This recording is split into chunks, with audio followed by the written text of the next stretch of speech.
What is local content?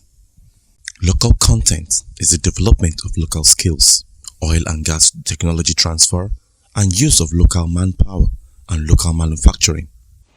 In a recent development at the Tewe community, Ogoni Youth Federation and Shell Petroleum Development Company are at loggerheads over local content in an ongoing project carried out by Anasami Constructions Limited, a local contractor. We are here, you can see behind us, bulldozing people's crops and farmland without due consultations, without their free, prior and informed consents.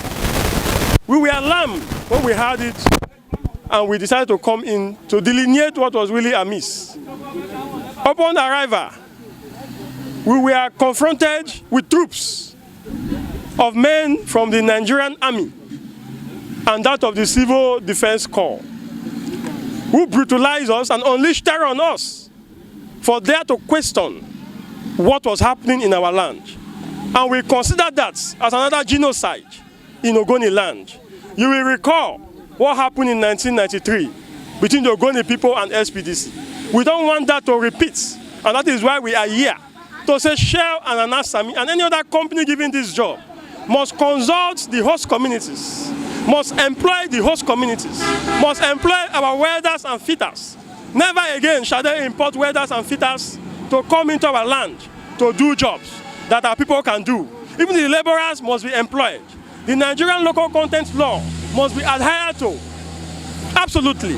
And that is our stake. And we are not going back on it. And we are also repeating it and sounding it very clear that if anything happened to any of my youths, any of the youths of Eteo, any of Ogoni youths, any of Eleme youths, Shell Petroleum Development Company will be held responsible. We are not stopping on this. We are going to employ other strategy for this same advocacy, and we will ensure that justice is done in this case, because we have suffered a lot from the Shell and their institutional collaborators, and that is our position. A youth representative from the host community were not left out of the agitation. I think today, why I'm here today, I think day before yesterday, after the weather station reported to me that there's some pipeline work going on, and I came to to investigate what is actually going on. When I came here, I met some Shell representatives, which they told me they are here to do some little research, but for now they have not done. After the research, they will get back to me. I said, okay, why I'm here is for peace, but there are a lot of reports. Finally, yesterday, the weather association came in, and when there were protests, they finally fall back to me and reported to me. I said, okay, let me relate to the president. Now, when I relate to the president said he's going to come down today to investigate what is happening at the site. And he called me that is in the town. I met him, and we come down to the site. On the process, some soldiers, they were trying to restrict us from knowing what is happening at the site. And I think it's too bad, because I think my essence of being here today is not for violence. My essence of being here today is to settle between the weather association and the host community, because I think for me, I'm a leader for peace, not for violence.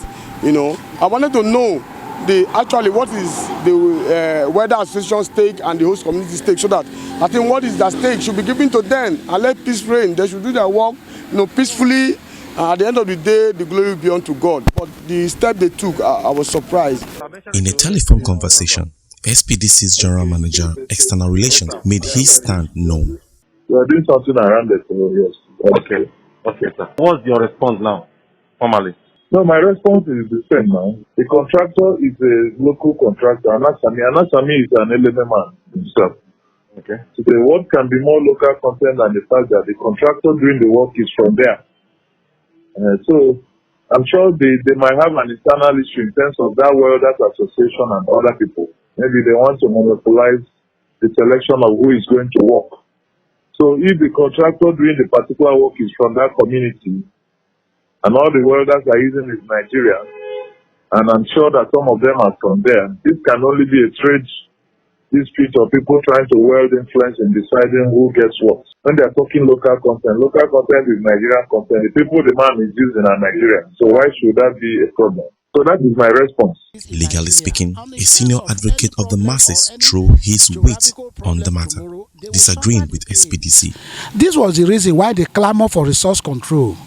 Based on that, the federal government, which has exclusive power to control oil or to control any natural deposit by virtue of Section 44, subsection 3 of the Constitution, could not allow for the clamor for resource control, but a palliative measures or approach was put up by the Federal Republic of Nigeria, at least to coordinate the people and or to carry the people along, at least to make them enjoy, to bring them to the scheme of things, so at least to enjoy what is on their land. That is a kind of technical approach to their clamor, and this technical approach is what we call Local Content Act.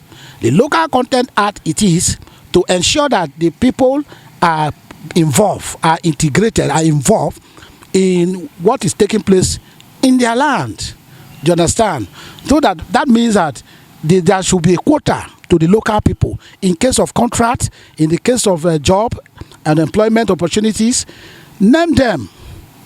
They should be given certain quota so that can appease their nerves, to calm them, so that they cannot be seen, or they should participate maximally in what is going out or going on in their own place.